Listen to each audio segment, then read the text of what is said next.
Bit একটি উপকারী সবজি হওয়া সত্ত্বেও বিট অনেকেই খেতে পছন্দ করেন না। তবে এভাবে একবার রান্না করে দেখবেন, ছোট থেকে বড় সকলেই চেটেপুটে খাবে। নমস্কার বন্ধুরা, তিয়াশাস রেসিপিতে সকলকে স্বাগত জানাই। আজ শেয়ার করব বিটের একটা দারুণ স্বাদের রেসিপি। বিট আমরা নানাভাবে তৈরি করে থাকি, তবে এইভাবে একবার তৈরি করে দেখবেন, একবার বানালে বারবার বানাতে ইচ্ছে করবে। তো এভাবে একবার তৈরি করে দেখবেন, ভাত রুটি সব কিছুর সঙ্গেই খেতে অসাধারণ লাগবে। রেসিপিটা তৈরি করার জন্য এখানে আমি 3টে মাঝারি সাইজের বিট নিয়েছি। বিটগুলোকে ভালো করে ধুয়ে পরিষ্কার করে নিয়েছি। এবার আমি এই বিটের খোসাগুলোকে ছাড়িয়ে নেব। তার জন্য এইরকম একটা পিলার নিয়েছি। এই পিলারের সাহায্যে বিটের খোসাগুলোকে এভাবে ছাড়িয়ে নিচ্ছি।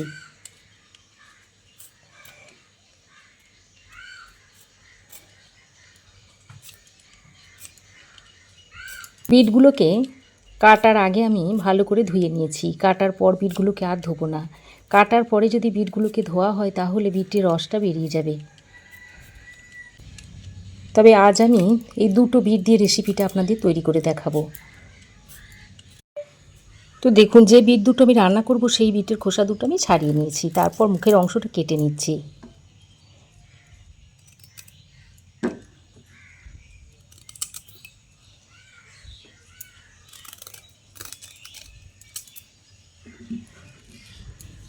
এবার এই বিট দুটোকে এরকম একটা গ্রেটার নিয়েছি, আর বড় ফাঁদের গ্রেটার নিয়েছি। বড় ফাঁদের গ্রেটার দিয়ে বিট দুটোকে গ্রেট করে নেব।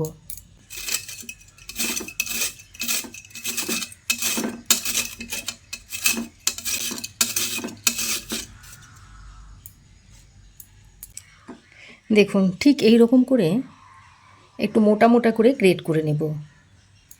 তবে আপনারা এটাকে ছুরি কিংবা বটি দিয়ে সরু সরু করে কুচিয়ে নিতে পারেন, কিন্তু এইভাবে গ্রেটারের সাহায্যে গ্রেট করে নিলে রেসিপিটা তৈরি করতে সুবিধা হয়।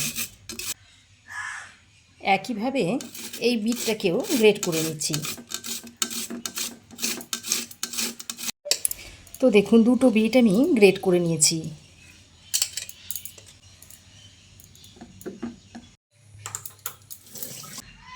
এবার আমি এখানে নিয়েছি একটা মিডিয়াম সাইজের আলু, আর আলুটাকে এরকম সরু সরু আলু ভাজার মতো করে কেটে নিয়েছি।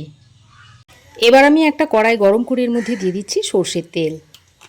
এবার তেলটাকে খুব ভালো করে কড়াইয়ের গায়ে স্প্রেড করে নিচ্ছি। তারপর এর মধ্যে কেটে ধুয়ে রাখা আলুগুলোকে দিয়ে দিচ্ছি। এবার আলুগুলোকে দিয়ে তেলের সঙ্গে ভালো করে নেড়ে চেড়ে মিশিয়ে আলুগুলোকে একটু লাল লাল করে ভেজে নেব। আর আলুটাকে এমনভাবে ভেজে নেব যেন 80% আলুটা কুক হয়ে যায়।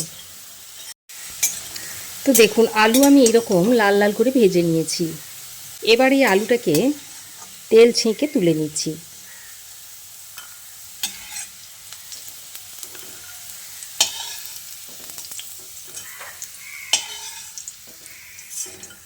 দেখুন, আলু ভাজাটা একটা বাটির মধ্যে তুলে নিয়েছি।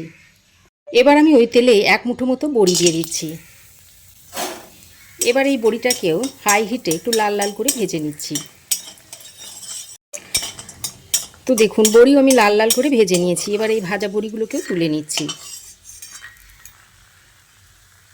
এবার এই তেলের মধ্যে সামান্য পরিমাণে একটু 5 ফোড়ন দিয়ে দিচ্ছি। একটা শুকনো লঙ্কা দিয়ে দিচ্ছি, আর এই শুকনো লঙ্কাটাকে এইভাবে একটু ছিঁড়ে ছিঁড়ে দিয়ে দিচ্ছি।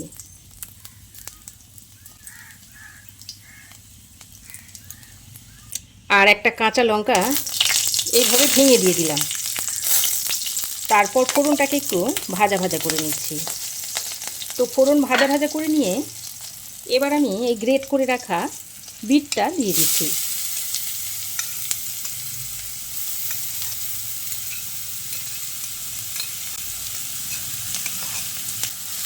এবার এই গ্রেট করা বিটটা দিয়ে ফোড়নের সঙ্গে ভালো করে নেড়ে চেড়ে মিশিয়ে নিতে হবে। তো এখন আমি নুন দেব না, নুন ছাড়াই আমি 2 মিনিট মতো বিটটাকে একটু ভেজে নিচ্ছি। নুন দিয়ে যদি ভাজা হয় তাহলে বিট থেকে জল ছেড়ে দেবে, তাহলে বিটটা আর ভালোভাবে ভাজা হবে না, আর বিটের একটা কাঁচা গন্ধ থাকে। যদি ভালো করে ভাজা না হয় তাহলে সেই কাঁচা গন্ধটা থেকে যাবে। তাই এইভাবে বিটটাকে একটু ভালো করে ভেজে নেবেন। দেখুন বন্ধুরা, বিটটাকে আমি 2 মিনিট মতো ফোড়নের সঙ্গে একটু ভাজা ভাজা করে নিয়েছি। আর দেখুন বিটের জলটা অনেকটাই শুকিয়ে গেছে। এবার আমি এর মধ্যে স্বাদ মতো নুন দিয়ে দিচ্ছি, আর ওরই সঙ্গে দিয়ে দিচ্ছি 1/4 চামচ পরিমাণ হলুদ গুঁড়ো, আর সামান্য পরিমাণে একটু ঝাল লঙ্কার গুঁড়ো দিয়ে দিচ্ছি। এবার নুন, হলুদ আর লঙ্কার গুঁড়োটা দিয়ে এই বিটের সঙ্গে ভালো করে মিশিয়ে নিচ্ছি। তো 2 মিনিট মতো গুঁড়ো মশলাটা দিয়ে ভালো করে মিশিয়ে নিয়েছি। তারপর এর মধ্যে দিয়ে দিচ্ছি ভেজে রাখা আলুটা। এখন এই ভেজে রাখা আলুটা দিয়ে বিটের সঙ্গে ভালো করে মিশিয়ে নিচ্ছি। বিটের সঙ্গে ভাজা আলুটা দিয়ে ভালো করে মিশিয়ে নিয়ে এবার একটা ঢাকনা লাগিয়ে মিডিয়াম ফ্লেমে 3-4 মিনিট মতো এইভাবে রান্না করে নিতে হবে।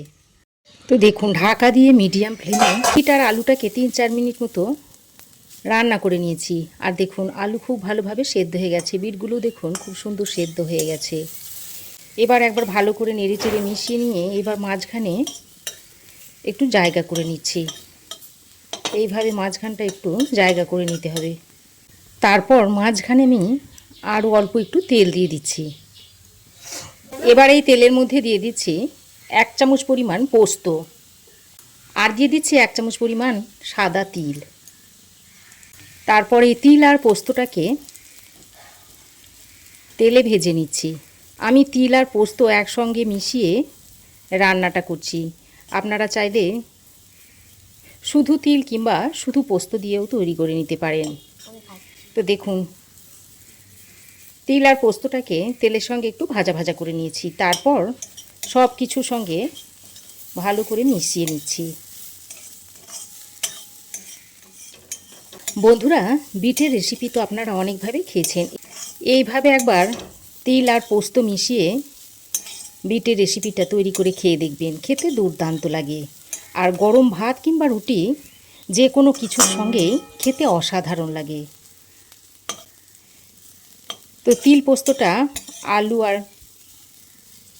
বিটের সঙ্গে খুব ভালো করে মিশিয়ে নিয়েছি। এইভাবে মিডিয়াম ফ্লেমে আরও 3-4 মিনিট মতো ভাজা ভাজা করে নিতে হবে। সব কিছুকে আমি ভালো করে নেড়েচেড়ে মিশিয়ে নিয়েছি। এবার আমি এর মধ্যে অল্প কয়েক দানা চিনি দিয়ে দিচ্ছি। যেহেতু এটা একটা নিরামিষ তরকারি তাই চিনি একটু দিতেই হয়, আর চিনিটা দিলে এই রেসিপিটা খেতে অসম্ভব টেস্টি হয়।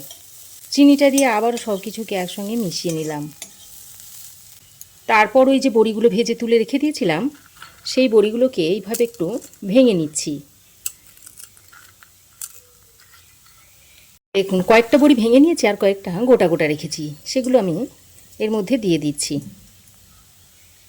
তারপর আবারও সব কিছুকে একসঙ্গে ভালো করে মিশিয়ে নিচ্ছি। আর সব কিছুকে একসঙ্গে ভালো করে মিশিয়ে নিলেই রেসিপিটা সার্ভ করার জন্য একেবারেই রেডি হয়ে যাবে। তো রেসিপিটা এখন সার্ভ করার জন্য রেডি হয়ে গেছে। কত সুন্দর হয়েছে দেখুন। এবার এটা আপনারা ভাত, রুটি, পরোটা সব কিছুর সঙ্গে সার্ভ করে দিতে পারবেন। খেতে অত্যন্ত সুস্বাদু হয়। এভাবে আপনারাও তৈরি করে খেয়ে দেখুন। তো আমার এই আজকের বিটরুটের রেসিপি আপনাদের কেমন লাগলো অবশ্যই একটা কমেন্ট করে জানাবেন। ভালো লাগলে একটা লাইক ও শেয়ার করবেন। পাশে থাকা বেল আইকনটাও অবশ্যই প্রেস করে দেবেন। আর আমার চ্যানেলে যদি নতুন হয়ে থাকেন তো প্লিজ চ্যানেলটাকে সাবস্ক্রাইব করার অনুরোধ রইল। আজ এই পর্যন্তই। আবার দেখা হবে নতুন কোনো রেসিপি নিয়ে নেক্সট এপিসোডে। সে পর্যন্ত ভালো থাকবেন, সুস্থ থাকবেন। ধন্যবাদ।